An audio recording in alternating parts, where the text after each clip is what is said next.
بسم الله الرحمن الرحيم والنجم إذا هوى ما ضل صاحبكم وما غوى وما ينطق عن الهوى إن هو إلا وحي يوحى علمه شديد القوى ذو مرة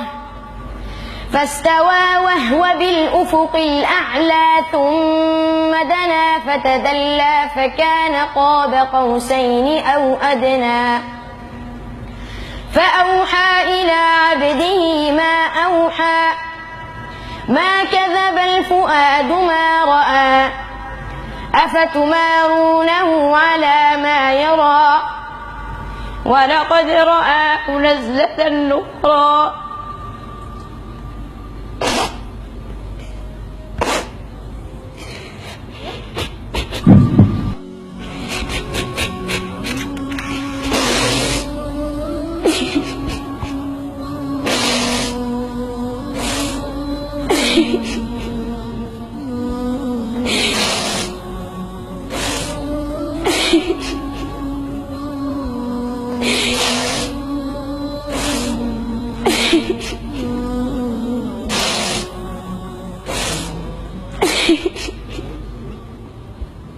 ألم يأن للذين آمنوا أن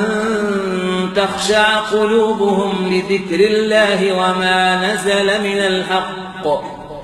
ولا يكونوا كالذين أوتوا الكتاب من قبل فطال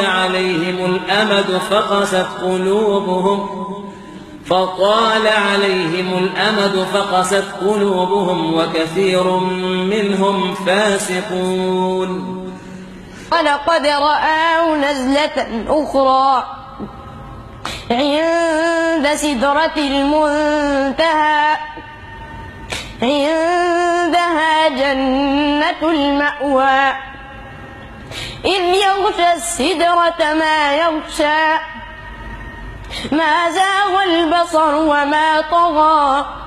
لقد رأى من آيات ربه الكبرى طوبى لمن حفظ الكتاب بصدره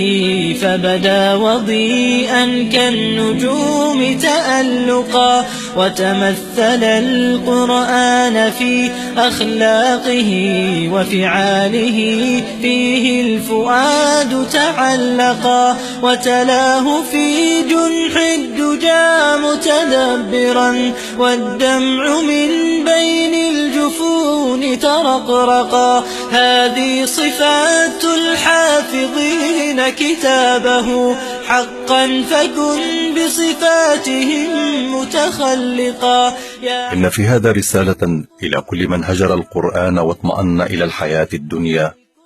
رسالة مفادها أن يا أخ الإيمان تدارك نفسك واجعل القرآن رفيقك وسبيلك إلى رحمة الله والفوز بالدنيا والآخرة. فويل للقاسية قلوبهم من ذكر الله أولئك في ضلال